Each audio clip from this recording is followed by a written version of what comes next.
It's Live with Kelly and Michael. Today from the new film Kingsman, The Secret Service, Samuel L. Jackson. And a performance from singer-songwriter Christina Perry. Plus, your comments and questions on another edition of The Inbox. All next on Live.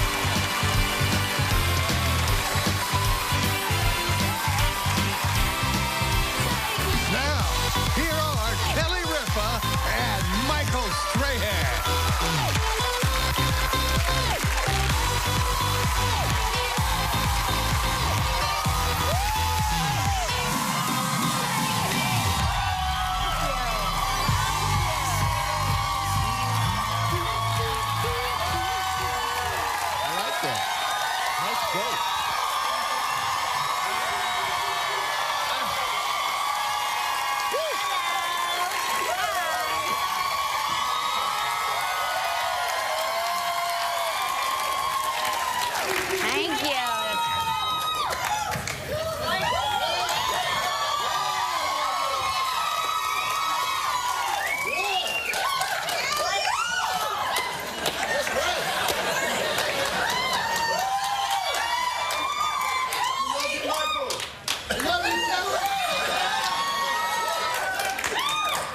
We're scared. We don't know what to do with all this. Look, we'll wait. It's Monday, February 9th, 2015. Welcome to the show, everybody. I guess you guys are glad to be in from the cold. You can tell how cold it is outside by how grateful our audience is to be inside. Today is extra grateful day, I'd say. Because it is, it's cold. It's cold. It's icy. Yeah, it's icy, and you know the whole city's a lawsuit waiting to happen. A lot of falling, a lot of falling, a lot of slips and falls. But the thing is, they talk about it's supposed to snow here later, and then but the worst is like Boston. I was this article in the paper. Are you cheering Boston? that's? Oh, you're from Boston. there. Okay. I thought you were cheering for the snow in Boston. I'm going, wow. Never again. Because, you know, Boston's already been hit with 3 storms since in January, basically. And now they say they could get another 18 inches to 2 feet by Tuesday morning. Wow. And the thing is, they said, and this is the quote, they've run out of places to put the snow. Yeah, no, I read that. They've run out of space to put all the snow. And they've pushed away and got rid of enough snow to fill 90 football stadiums. More importantly, those poor kids are going to be going to school in August. So it's all fun and games now until August rolls around. But you know, as a kid, I was short-sighted. I would take that day off anytime. Yeah. And then later on, you're like, what? It's July 29th. What are we still doing here? My kids have this thing. Maybe everybody has it. It's that the phone app that tells you like what your percentage of a snow day is. And there's an app for that? There's an app for that. And so my daughter checks the thing and she goes, it's a 95% chance that we're going to have a snow day tomorrow. So that's like 100%. That is Lola Consuelo's rationale, snow day rationale right there. It says 95%, so it's 100%.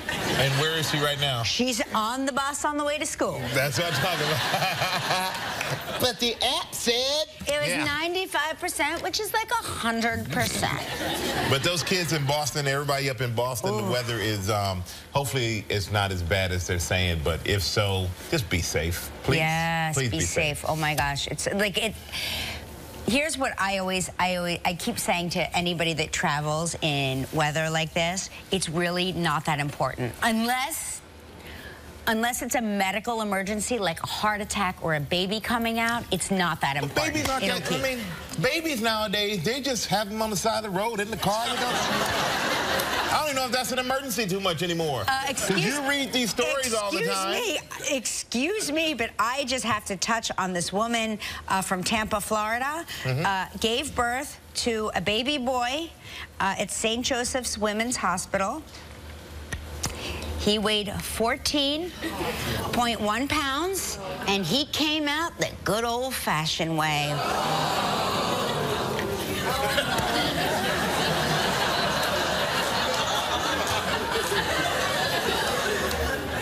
I don't know much, but I know that Maxandra Ford is a better woman than I am. She is stronger. She's tougher.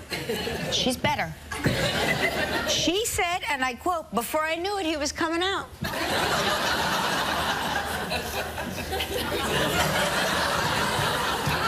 14-pound baby, huh? He's the size of 2 babies put together.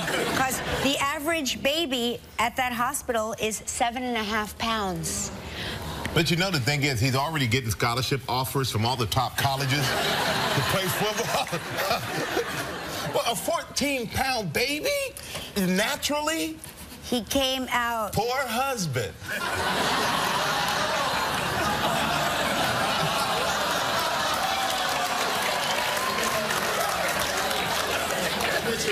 What?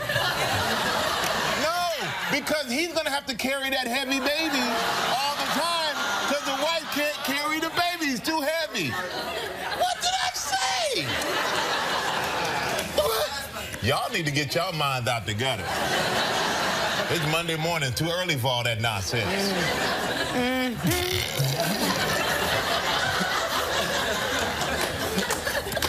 May. On to other things. Well, how was your weekend? Wash over us. But you didn't have to say naturally. You just could have had a 14-pound baby. It's the same thing. It's still a big baby. No. There's a, I mean, that is, she's a better woman than I am. Better, stronger, mentally tougher. No doubt about it. I don't think have I ever heard of a 14-pound baby? I wonder what his name is. I didn't read. Did he? Avery. That's a nice name. Avery. Avery. I would have named him Hercules.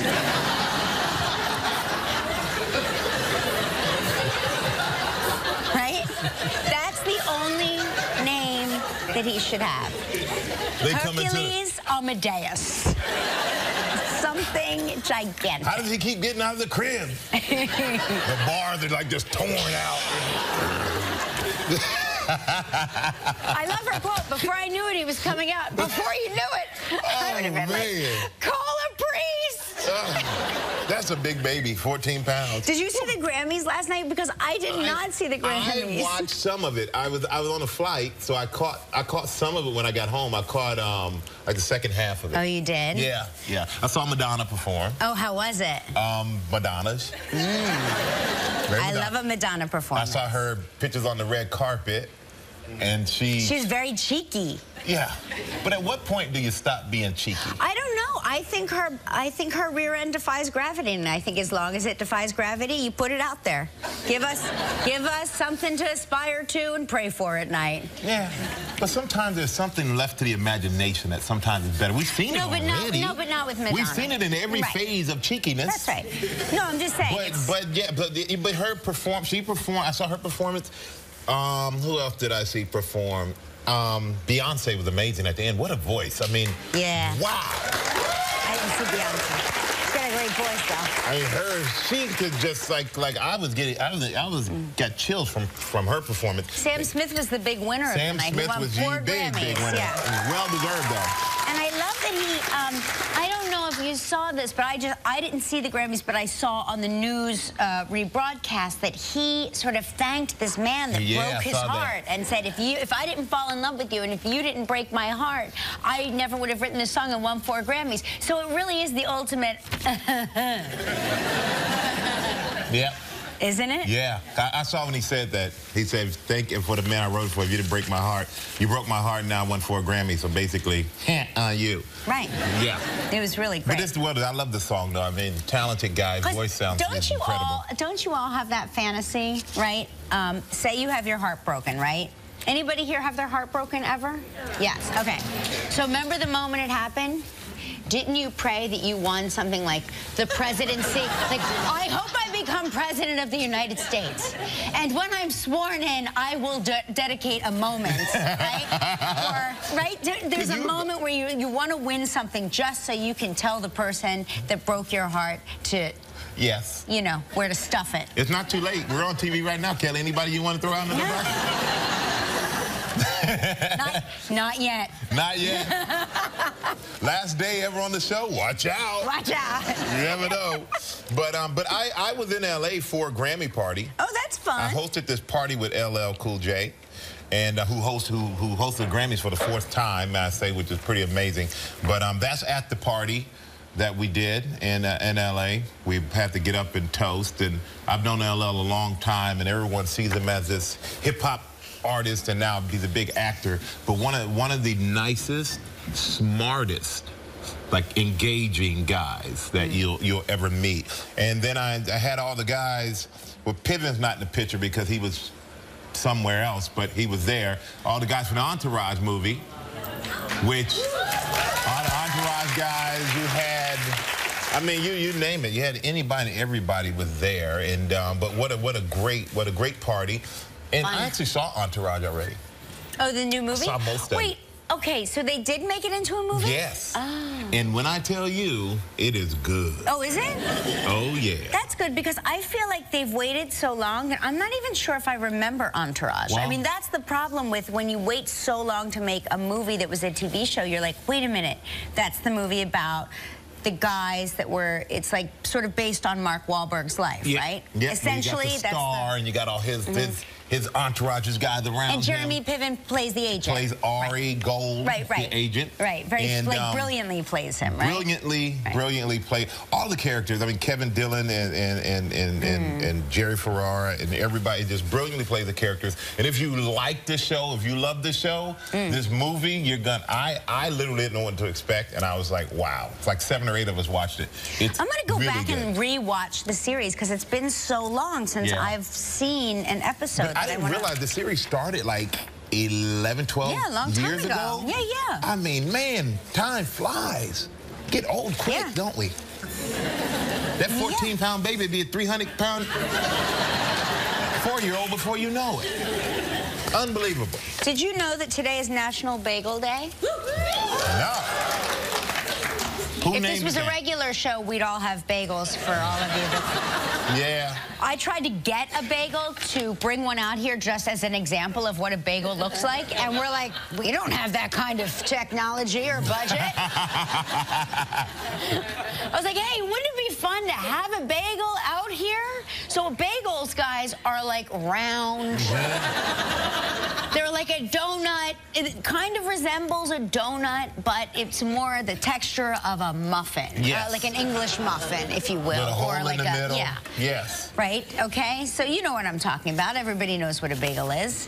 National Bagel Day. So guess what the most popular flavor of bagel is? Plain. That's right, plain. Plain. Everything, you are wrong. It's not everything. Where did everything come in? We were saying that like 56th or something. I was like, there are 56 flavors of bagel?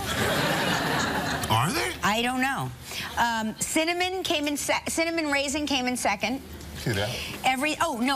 Everything came in third.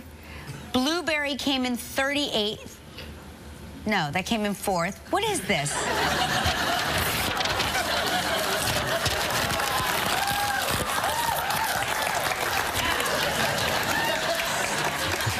That was very confusing. It was so confusing. Yeah, I was trying to read that over your shoulder. Don't even bother. It's like it was written in insanity. Like, I'm glad you had that, not me. And, you know, do you play Scrabble?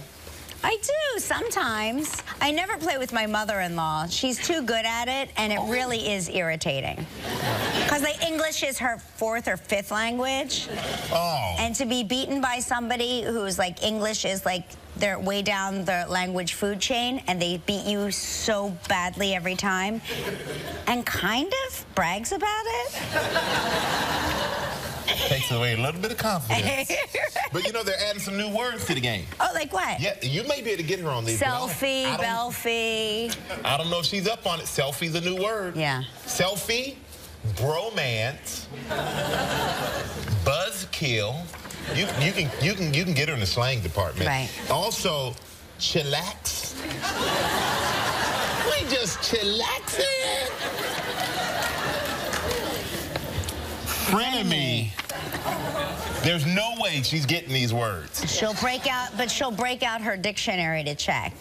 Her Scrabble dictionary. She has a Scrabble dictionary? Uh-huh. It's a, See, One day I put a word that was like of European origin on the board, and she's like, oh, look out, because then I'm going to have to spread my wings. I was like, you're beating me 100 win 72-4. I'm gonna have Are to you sure you want to my spread your wings? Oh man! But other like I'm going to throw the Scrabble board out the window and click his way.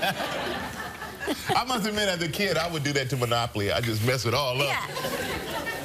Start over again. Did you ever have, like, we never, maybe my mom wanted us to just be kids, but she would never really, like, enforce the putting the game away properly policy in the house. So we never, all of our games were a mess. Like, we would be playing Monopoly with, like, the game of life money. Or, you know, no, we never had any of the cars or houses. They were gone. You couldn't find any of those. We just never, like, we had Othello pieces going around the Monopoly board.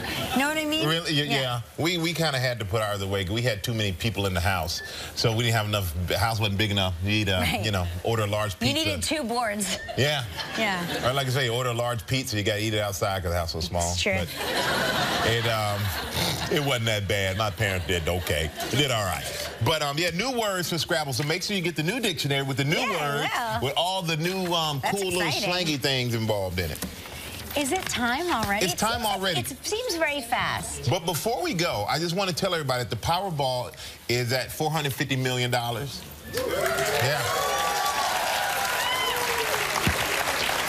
Saturday night's drawing, no one won. So, of course, people are going to buy more tickets. It's going to go up. Wednesday is the next drawing. Maybe I'll buy a ticket. I'm buying a ticket. And I tell you, when I win, I will come in here every day. When I want to. I won't be coming in. So bye, y'all. Imagine that, about 500 mil or so. Woo! Yeah, but after taxes. After taxes? After a lump sum payout and after taxes, it's only like 300 million. Yeah, I know. Tell me about it. You know those segments How we do? will we be able to get by? You know those segments we do sometimes laying in bed? Yeah. That'll be the whole show every day. Oh, my God. There we go.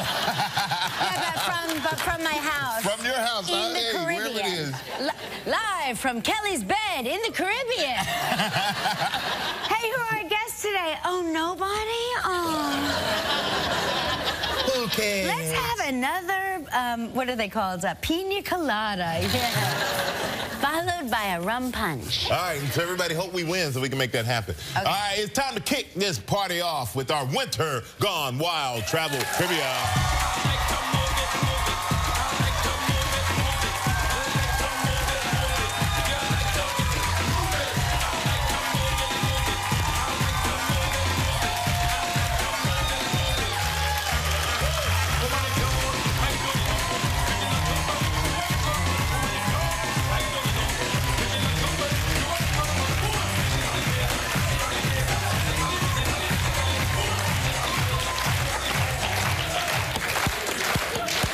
Tell you what.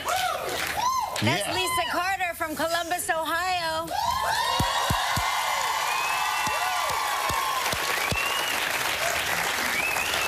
You look jealous from adorable. that. She was like very gentle with her dancing, right? It was like, yeah. But looked very fun. Yeah. Judging Linda, at least you and I, we can go to the club. Can we go? Tonight. Let's go. Tonight. Watch out now. Plane's gonna be canceled. Wait till he wins the lottery and buys the whole club. Bam. All right, let's say hello to Daniel Brecky from El Dorado Hills, California. Hello, Daniel. How are you?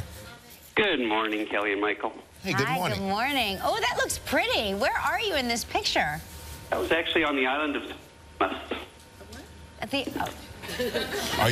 Are you still there?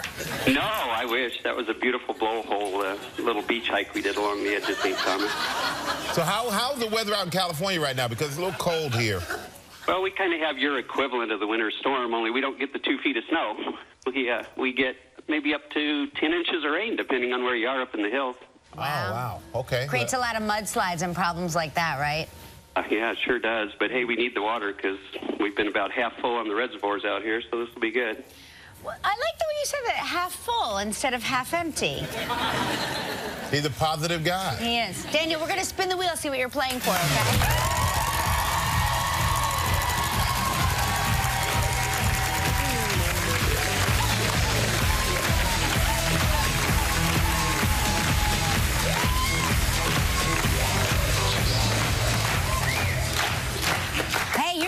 great prize, the Tanque Verde Ranch in Tucson, Arizona.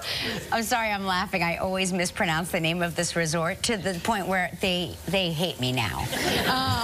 I think I said it right this time. I did. Oh my gosh, thank you. 7 days, 6 nights, all-inclusive, round-trip airfare, courtesy of Orbitz. It's a prize valued at $8,600. You have 20 seconds and only one guest, Daniel. Good luck.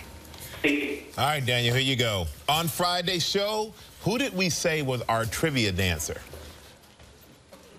Oh, that was Rob Gronkowski. You got it. Congratulations, you and a guest will enjoy 7 days and 6 nights at the Tanque Verde Ranch, located in Tucson, Arizona. Experience luxurious accommodations, authentic dining, unparalleled amenities, and an abundance of activities, including horseback riding, tennis, swimming, and more. Tanque Verde Ranch is a once-in-a-lifetime experience that can be enjoyed by all.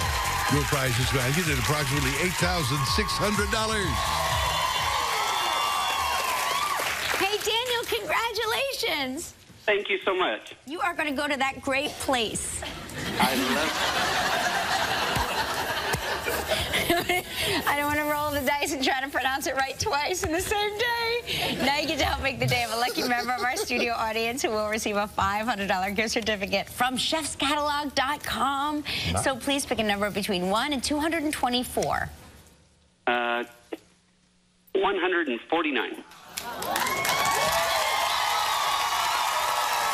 There we are, top. All right, Daniel. Congratulations, my man. Enjoy the Tanque Verde Ranch. Congratulations, young lady up top. Everybody stay right there when we come back. The multi-talented, the man himself, Samuel L. Jackson will be here. Arquette will be here. Oh, she's so amazing. And the Super Bowl champion, New England Patriot, Julian Edelman is here. He has starred in over 100 films, from Jungle Fever to the action-packed cult classic Pulp Fiction, Jackie Brown to Django Unchained. Now he portrays the ultimate villain in the new film Kingsman, The Secret Service. Please welcome the hardest and coolest working man in Hollywood, Samuel L. Jackson.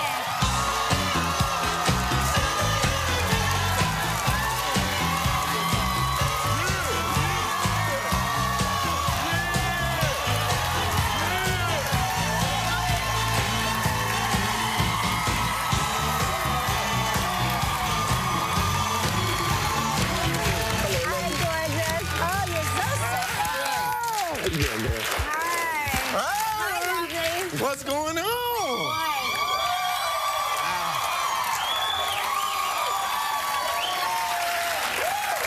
If I could describe Samuel L. in a word, it would be cashmere. You feel like... And you know that, right? Oh, my gosh. You are cashmere on the inside, too.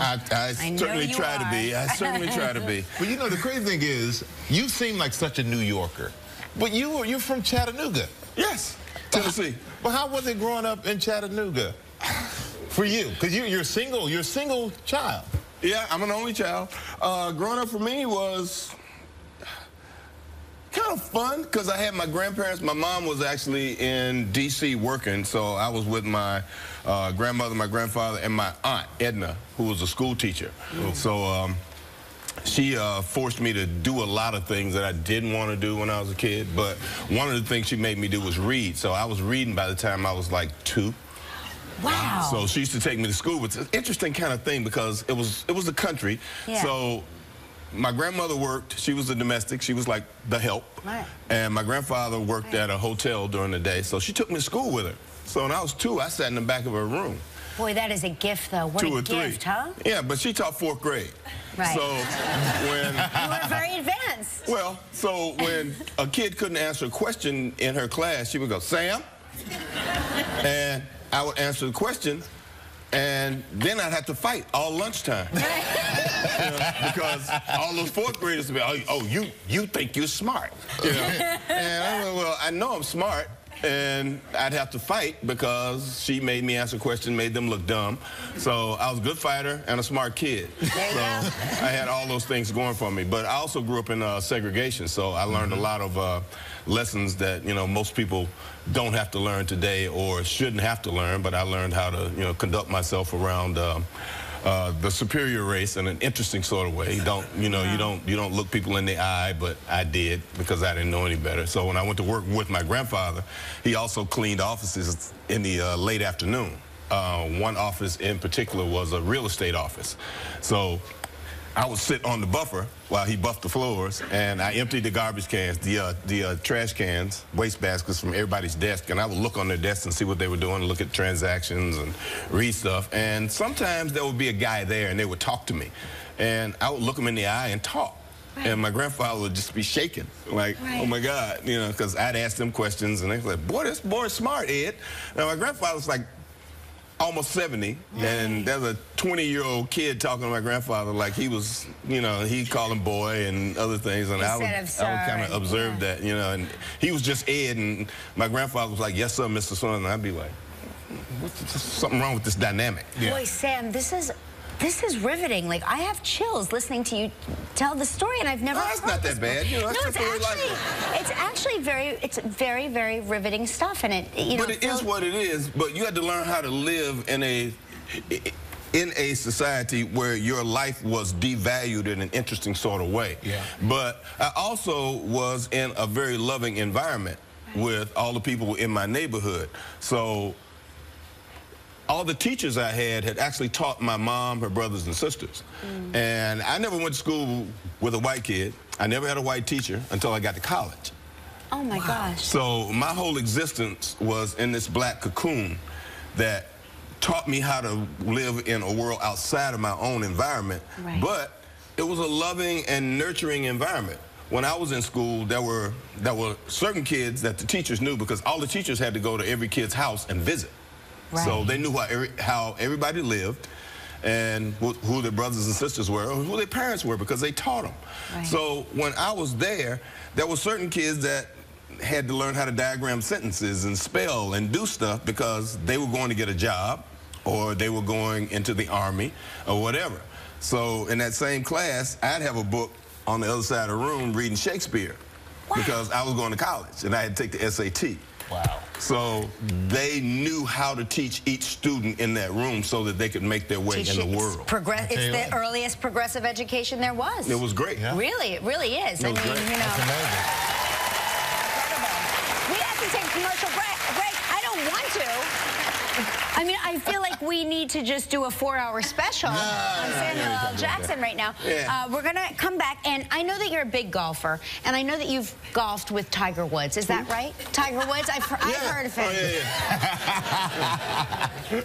It's either that or you've golfed with. Move this along. We're gonna putt. Tiger said, follow me, and that's what I did. So everybody has 3 balls. So which hole are we going for? The one in the middle. Okay.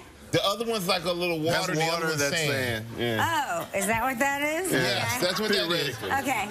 So who wants to go first? From where? From here or from move it over here in the middle. We didn't organize this very well. We just threw it together. I see. You just threw this together. See what you got. That's because you didn't have anything interesting to talk to me about, so now you want us to putt. Yeah, I was so happy with what we were doing. I was very happy with our conversation. We were happy. Now we're putting. Oh! Hey. It was your fault. You yelled and you stopped the ball from going. You seem a little excited for somebody. Kelly, go ahead, Kelly. Oh, okay. Now watch you end up. You can move it over, yeah. I got to tell you that I don't even. We are back with Samuel L. Jackson, star of Kingsman: The Secret Service. Just to recap, before we went to our second commercial break, I beat them both in our putt-off. You see, I tried to cut you off and get straight to it so we didn't have to relive it. I know you tried to, but I just thought we'd circle back. That's right. Let's talk about your movie while we're all here. Okay. It's Kingsman: The Secret Service. It's the Kingsman, not the Huntsman. No. I know. That was the original title, though. It was? That was the original title. I knew that. That's why I said it. When they first sent it to me, it was the Huntsman, and then it became Kingsman: Secret Service.